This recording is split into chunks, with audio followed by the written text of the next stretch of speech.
This is RnR English. Real people, real English. Here's your host, Martin Johnston. Hello everyone and welcome to another episode of RnR English.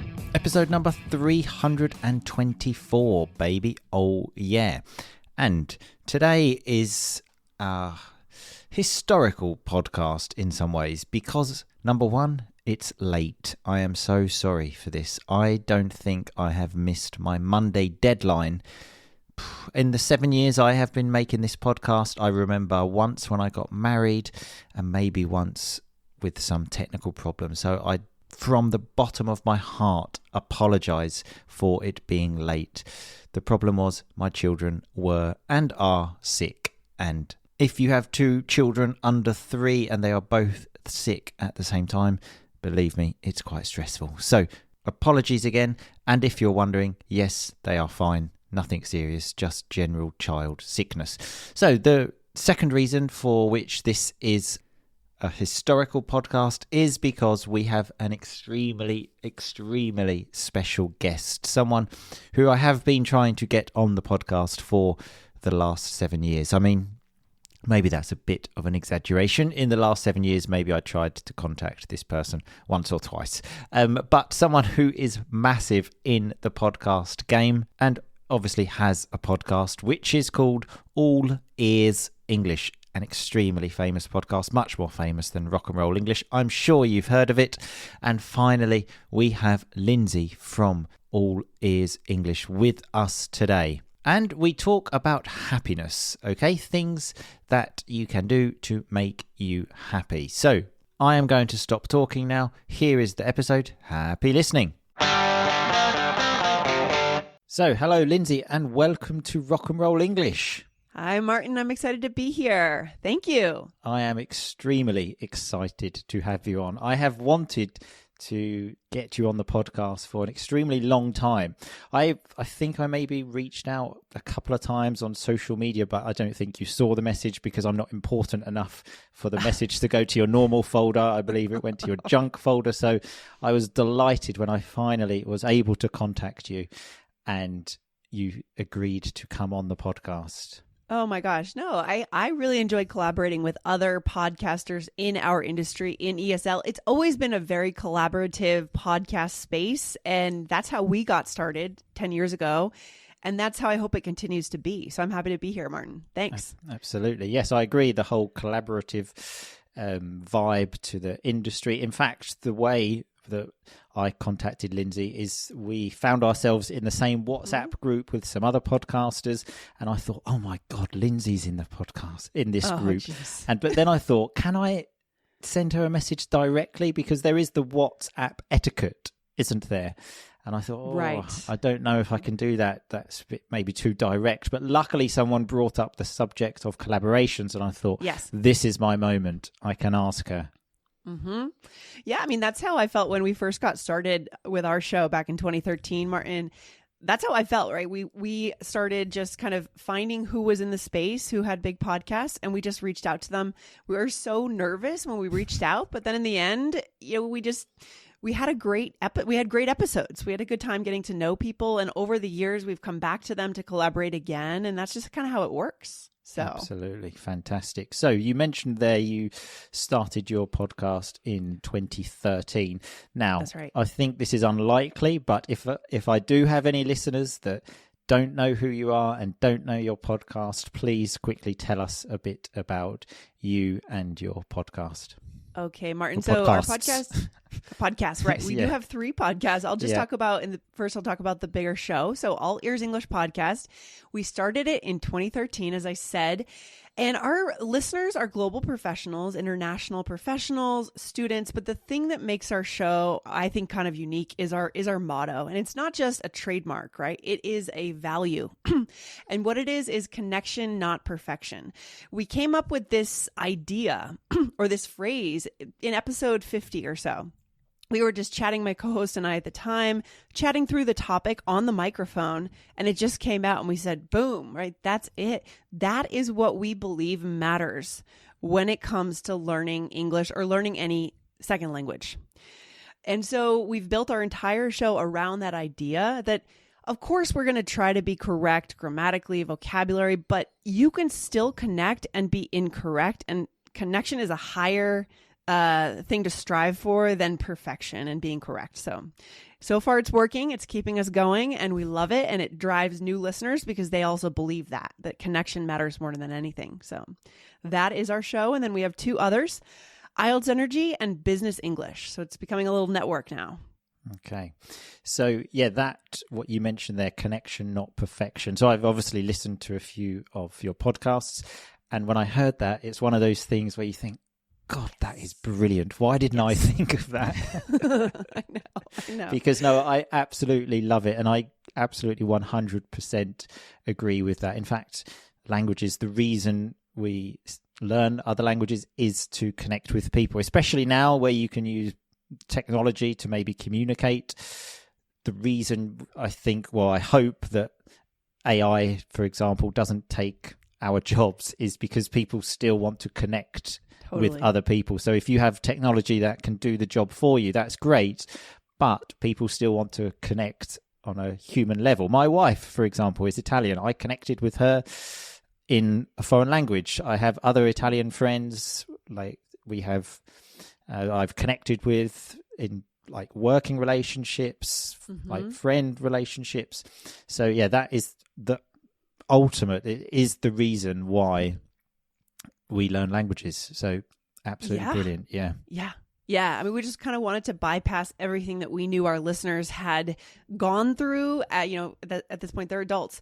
They've learned English through school, coming all the way up in through middle school. I taught English in Japan, and I saw, I think it's called Juku, the training schools, preparing you and drilling English, and just that intensity of making it an academic exercise is what's done around the world, right? It becomes we're separated from it, but we speak these words. This becomes, again, our way of relating to the world, building relationships. So to not have it be so separate. It's not an academic exercise like math or science, learning facts. Absolutely. Right? So that's the way we want to think about it. Yeah, no, in fact, I often use that exact same example. Like when you learn maths in school, it's not the same as a language. But unfortunately, it seems in the education system, it still is taught like that because that's the easiest way to teach something, with the teacher at the front writing complete this exercise with the missing word. That's the easiest way. So that is the way that it still happens, but that's a topic for another day, probably. So listening to a few of your podcasts, I always get a really positive vibe from them. So I thought, let's talk about something positive. And again, inspired by one of your episodes, which was Things That Make You Happy. I actually just saw the title of that episode. So I did my usual, as I always say, 5 minutes research. I put into Google things that make you happy. Got a list, and I thought we could just go through this list, see if they make you happy. Maybe they do, maybe they don't. If they do, why? And just have a chat about them. Okay? I love that. Sounds good, Martin. Let's do it. Okay, so number 1, sleeping in a freshly made bed. Does this make you happy? Of course. Who doesn't love that, right? You change your sheets, and then maybe you do it in the morning. You change those sheets in the morning, and then you come back to bed. You remember that you changed them in the morning, and you think, there's just something, there's something great and refreshing about it. It just feels clean. Right? How could that not make you happy? What about you? I totally agree, but I think there is a danger to this. Okay. Too much cleaning or what? Well, yes. So you take off the sheets, and you think, right, okay, I'm going to put some clean ones on, and then you forget about that, and then you're tired and you go to bed and you've realized you've forgotten to put the sheets on, and then at that point where you're already tired going to bed, you have to find the energy to go and get the sheets. That could happen. That's a danger. But we could just put them on right away to prevent that. I mean, that would be bad, right? And then you're sleeping with no sheets, sleeping on a mattress. Well, no. So then I have to So now it's like 11 o'clock at night. I'm about to go to bed. I realize I haven't put the sheets back. So then I have to go downstairs. I have to find the clean sheets, and then I have to make my bed at 11 o'clock at night, which is not what I wanted to do. So I'm losing that great feeling. Yes, of course, the intelligent thing would be to do it immediately, but unfortunately, nothing in my life is organized, including changing the sheets on the bed. Oh, do you do a lot of housework at home, Martin? Are you in charge of the, laundry? What are your chores at home that you're in charge of? My main one, I would say, certainly thing that really is mine, that I have made my own, is doing the washing up. Okay, that's my main one. And then I help out with a bit of everything here. Yeah, of course. Like, in American English, you say the laundry. I was going to ask you washing up. So I don't know exactly what that is. Oh, really? This is a new one. We don't say washing up. No, we say wash up. Maybe parents would say that to their kid if they've been outside playing, go wash up for dinner. And that means wash your hands. Okay. But I don't know what washing up means. Is it laundry or dishes? No. Washing the dishes? Dishes. Okay, dishes. Yes. Got it. Good. Wow, this is a new thing for me, because I was actually about to say, you say laundry and we say the washing. So I do help with the washing. But that I'd never thought about this. The difference between the washing clothes and the washing up. Fascinating. The dishes, as you would say. And the doing the washing up is actually the only moment of the day where I get to watch something that I want to watch, like on Netflix or something. Okay. And this involves putting my phone just above the sink, trying not to get it wet. I know, there's a real danger there. Exactly. Go back for a new phone. Having my AirPods in and listening to something or watching a video on YouTube or Netflix. So, yeah. Okay. That's really interesting just for your listeners listening today, washing versus washing up. And we say laundry and washing the dishes. So it's quite different. So you actually say washing the dishes, not doing the dishes? You can say, wash the dishes, do the dishes. You could do either. Okay. You could say either. Or load the washing machine, the dishwasher. Yeah. And then for laundry. You're rich enough to have a dishwasher. Unfortunately, poor people like me, we don't. But I actually don't. Honestly, I do not want one. My wife keeps telling me we need one, but as I told you, it's the only moment of the day where I can watch something on YouTube or a documentary about football, something like that. And I don't feel bad about it, because if I was just sitting on the couch, I would feel bad about it. But because I'm doing something, I kind of think, well, I deserve this. Because of course, whatever lets you steal those few moments of happiness, right? I mean, That's happiness right there. A little moment for yourself. I love it. Absolutely. Watching things on a very small screen. Sometimes if there's an actual match on, I do have to really sort of look closely because I can't really see. But it's happiness for me. Okay, so another one. This, I think, maybe could possibly be a no. I'm not sure. Cycling. Does it make you happy? Yeah. So riding a bike, cycling. Riding a bike, yeah. So I'll bring up a quick topic here. This is what I would call, so just biking in itself, like going around town. Yeah, there's some happiness there. It's pleasant. It's nice. We just were in Portugal, and so we did a little bike tour of La Fama neighborhood, little neighborhood going around. But my partner and I talk about type 2 happiness, which is something we've labeled.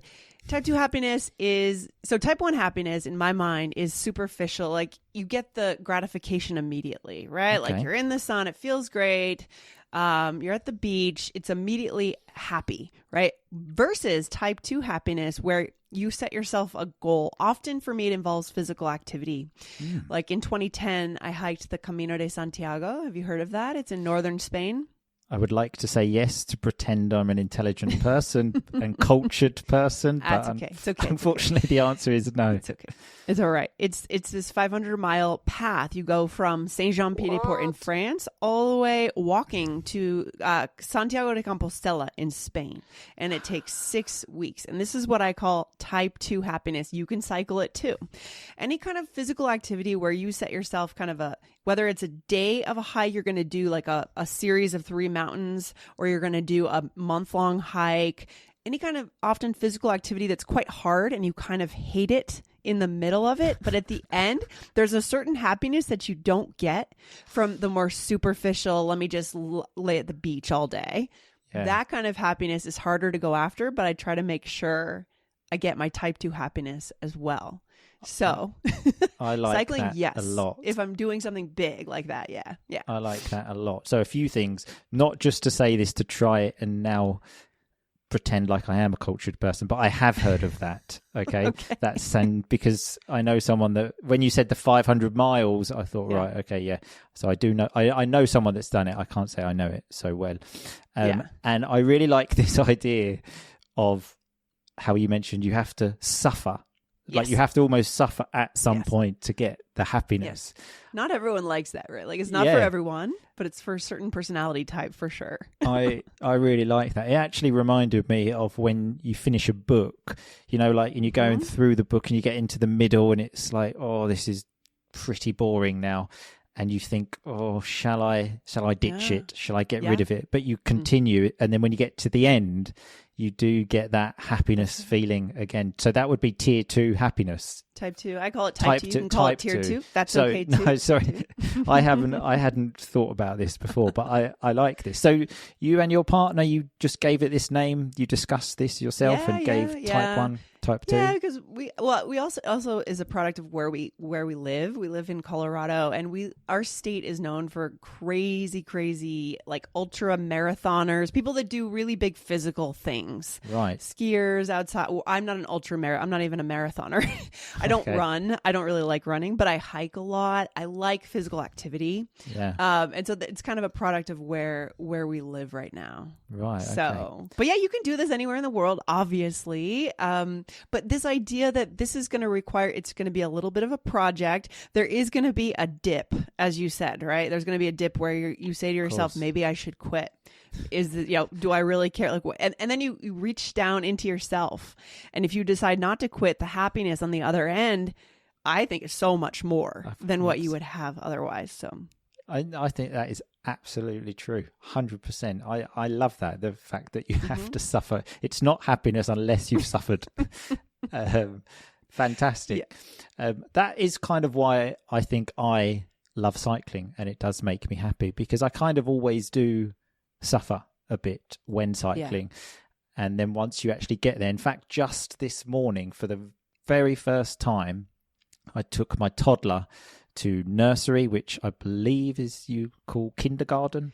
Yes, kindergarten. Mm-hmm. So that's like the school before school. Right before. Mm-hmm, right before. Yeah. Right. Yeah. Okay. So I took her to kindergarten, or nursery, as we say, and I got this seat for her to sit on, but it actually goes on the front of the bike instead of behind, because if she's behind, she's just looking at my backside, which I don't think anyone wants to do.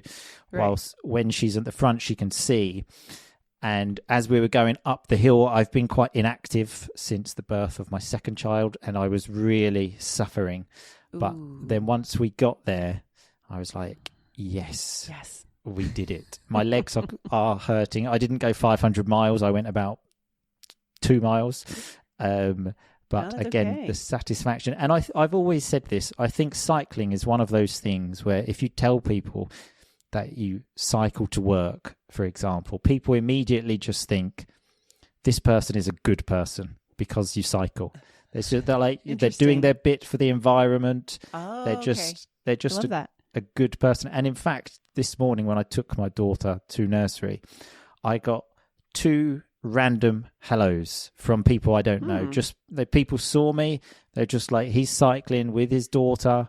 He must be a good person. I'm going to say hello. Normally, strangers don't say hello. Right. Or if you're in a car, it's just, you're not interacting with the world as much. Exactly. Right? Exactly. Oh, that's nice. I love that. That sounds like type 2 happiness. Definitely type 2 happiness. So actually, you almost did touch upon this part in one of your answers here. But feeling the sun on your face, okay? Is this something that makes you happy? Because I think, again, this is split. Some people do, some people don't. Feeling the sun on your face, do you like it? Does it make you happy? Oh my God, I can attest to this, I feel like you can find data. I don't have it at my fingertips right now, but I moved about 3 years ago from Boston, which gets much less sunshine, to Colorado, which gets 300 something days of sun a year. So people think about Colorado and they think, oh God, cold, snow. Actually, what happens is we get intense snowstorms, but then the next day the sun comes out, melts it all, and you can sit outside in a t-shirt, 70 degrees in the winter many times in the sun because the sun is so intense here. So more skin cancer here, yes, but happier people, I think. Right. I really think people are happy here, and I actually legitimately think amount of sunlight that your city gets has something to do with happiness levels. I mean, of course, I study meditation, right? Okay. I study Buddhism and meditation, and happiness is available for anyone at any time. It's more available than we think it is. However, I think it helps having more sunshine, kind of that superficial, and it just kind of changes your view on the day, I think. So, I am with you 100%. And I'm obviously from England, which, as I think most people know, is not the sunniest place in the world. Yeah. But for 8 years, I lived in Sicily, where I met my wife. And obviously, Sicily is very, very sunny. And we moved back to the UK, and I still ask myself every day, was this a good decision? Because I think I was just happier with some sunshine, because just having that. But the strange thing is, so I mentioned, for me, it's a no-brainer. This sun on your face is a good thing.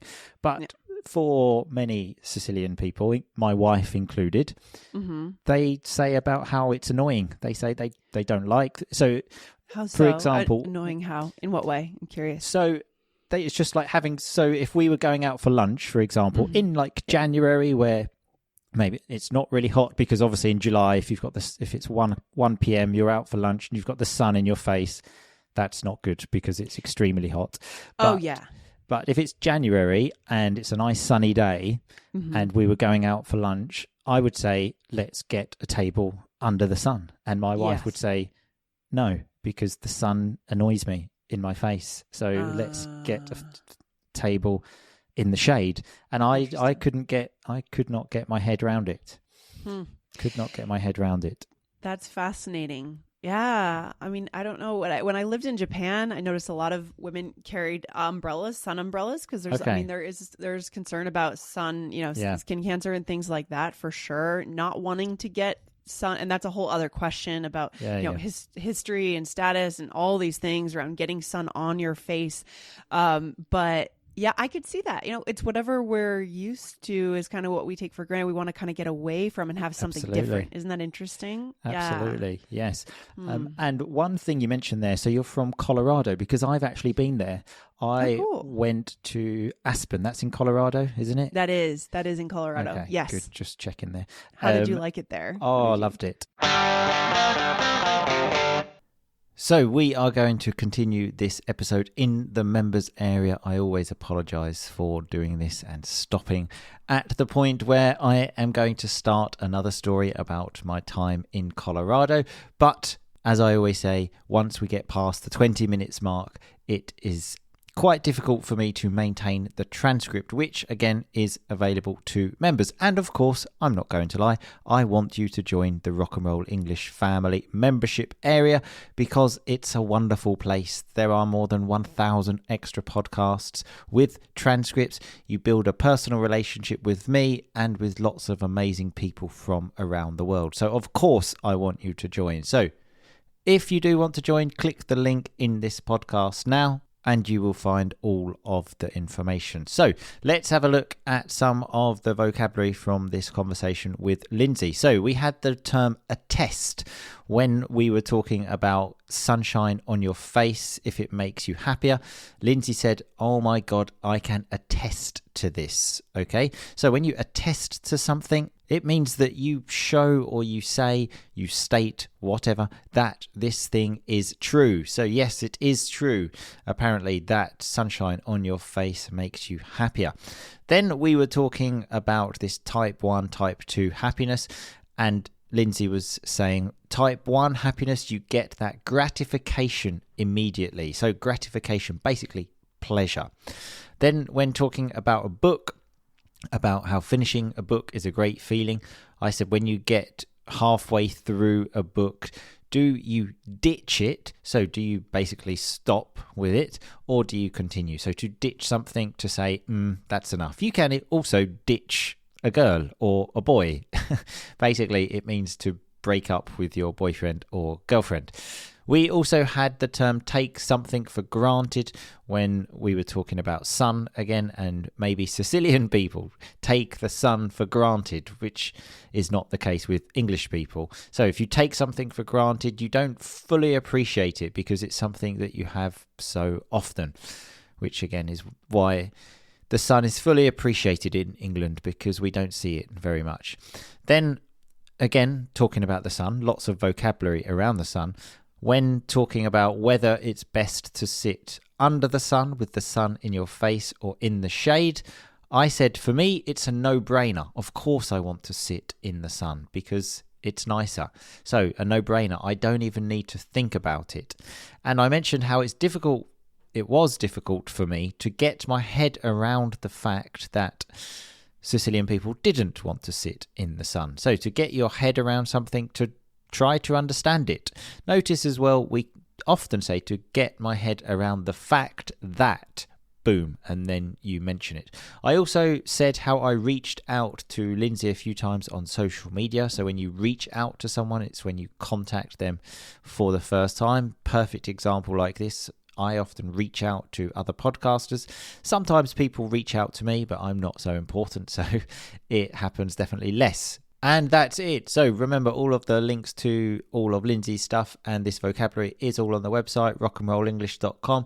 Click podcast episodes and find the latest episode. So thanks everyone for listening. So sorry again for it being late, but I hope it was worth the wait. I will talk to you all very soon, but in the meantime, just keep on rocking, baby. Thanks so much for listening to RnR English. For more great content and to stay up to date, visit rocknrolenglish.com and facebook.com/rocknrolenglish. We'll catch you next time.